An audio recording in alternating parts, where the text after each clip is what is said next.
Okay, so when you look at somebody, what makes them look aesthetic? Say you're chilling in one of those mattress stores that are literally everywhere, yet no one goes to, but while you're there, you see a couple of guys. Your brain registers something. Some of these guys look aesthetic and strong, while some don't. Why are they shirtless in a mattress store? Anyway, yo, do you know where the restroom is? You think in your head subconsciously, this guy's small, he ain't a threat at all. Yeah, the restroom's over there. You think this mostly because, well, he doesn't have much muscle, so he probably isn't a threat. And then you see this guy, hey, where can I find a broad frame?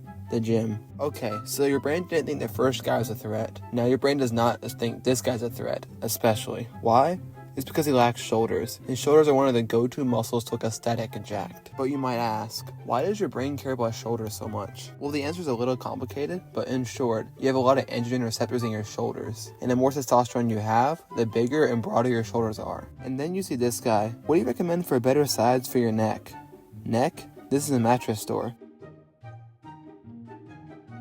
His body is jacked, something feels off about a physique, it's because it lacks a neck. But you might ask a similar question as you asked earlier. Why does your brain care about a neck so much? Same deal here. There are a lot more androgen receptors in your neck, even more than your shoulders. So the more testosterone you have, the wider your neck naturally is. As well as say it's whatever BC, you get into a fight with some dude. You are trading some blows, but you're mostly fine because you have a muscular neck, which absorbs the impact. Meanwhile, the other guy doesn't. Skinny neck, no absorption. You eventually win the fight, and the other guy's left to be discovered by archaeologists. And then you see this guy, you think, wow, he's big, until he moves the mattress out of the way, and you think, that's certainly something. And then you see this guy, yeesh, the only thing I hate more than all these wait times is leg day.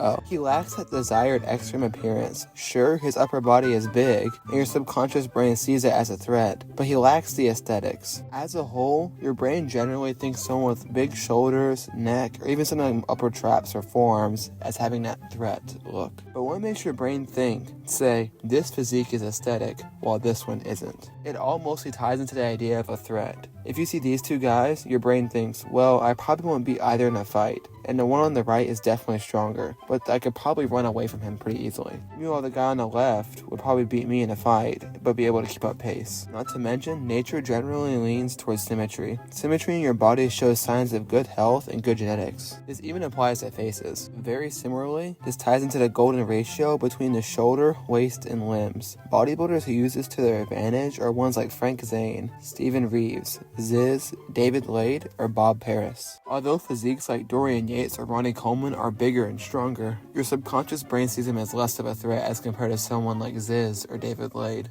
Why? Because a physique like Ronnie Coleman is implied to have less level of fitness, i.e. less of a threat. Most, if not all things your brain sees as aesthetic, appealing, or attractive has to do with this. And that's pretty much it. Thank you for watching. Not much way to say in this outro. My bad for the short break. A lot of uploads coming soon. And yeah, see you next time and bye.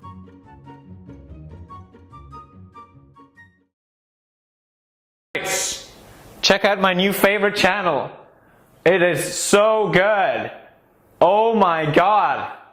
Look at it.